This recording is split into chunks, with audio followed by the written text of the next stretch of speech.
Bonjour, comment ça va vous? En tout cas, moi, je suis très heureux de vous retrouver aujourd'hui pour une nouvelle vidéo sur ma chaîne YouTube. Bon, aujourd'hui, vidéo un petit peu détente.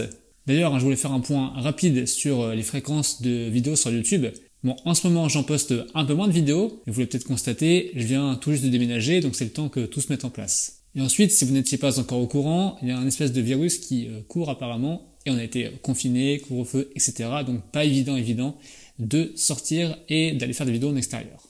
Bref, tout ça étant passé, j'espère pouvoir refaire des vidéos plus régulièrement et donc en extérieur. En tout cas, aujourd'hui, je reste ici, chez moi, pour parler de drones et de survol de cours d'eau. On voit ça ensemble.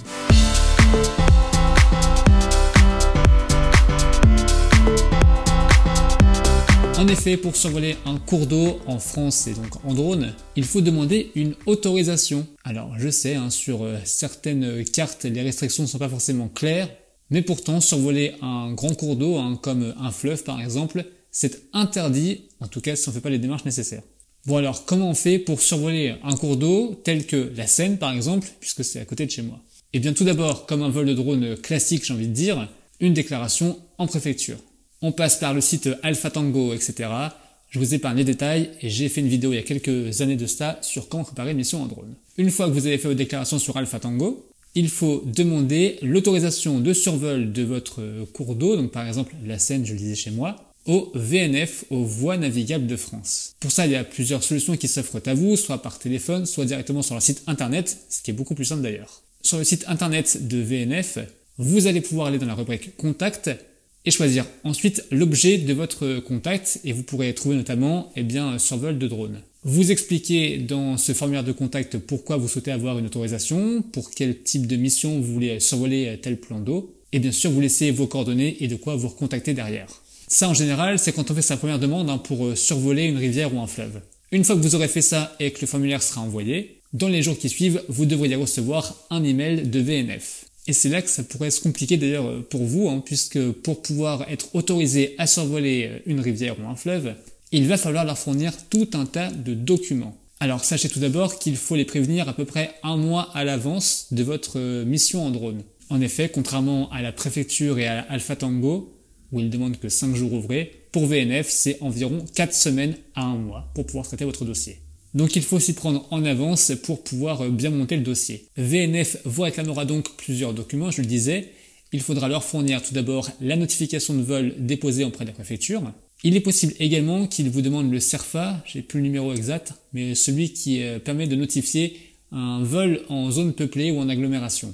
Et ça, en plus de la déclaration Alpha Tango. Il faudra également leur fournir votre extrait CABIS, l'objet de votre mission en drone, prise de vue, reportage, photo, film, etc.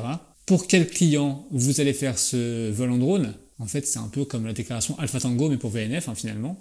Il faudra également leur transmettre un plan détaillé de votre plan de vol, avec la zone d'évolution du drone, avec la hauteur maximale de vol, avec également l'endroit que vous devrez shooter, mais aussi avec les zones de décollage et d'atterrissage. Il leur faudra également l'attestation d'assurance professionnelle. VNF vous demandera également d'établir une fiche client qu'ils pourront vous envoyer. Cette fiche client sera ensuite obligatoire pour vos prochaines démarches auprès de VNF. Alors voici à quoi elle ressemble. C'est une fiche basique.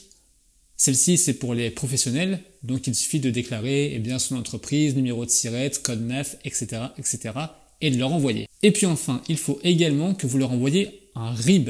Alors pourquoi, allez-vous me dire?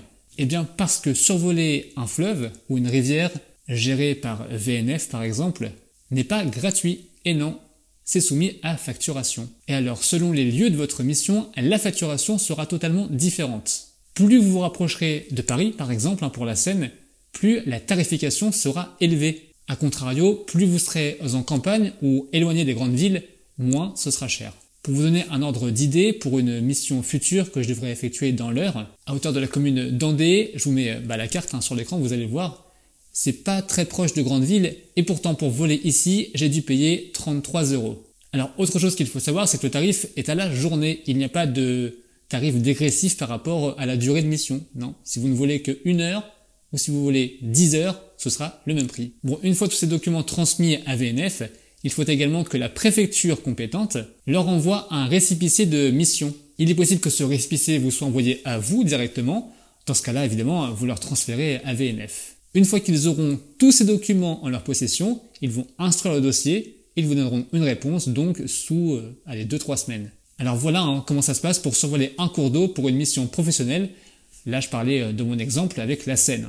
Sachez donc que pour survoler un cours d'eau, même si je le disais sur certaines cartes ça ne se voit pas forcément, il faut obligatoirement faire une demande auprès de l'organisme compétent. Et très souvent, c'est VNF, les voies navigables de France. Bon voilà, en tout cas, j'espère que cette vidéo vous aura plu et vous aura appris certaines choses sur la déclaration de survol de cours d'eau en France.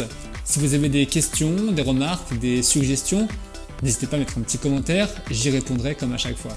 Si vous avez apprécié la vidéo, mettez le petit pouce bleu, ça fait toujours plaisir.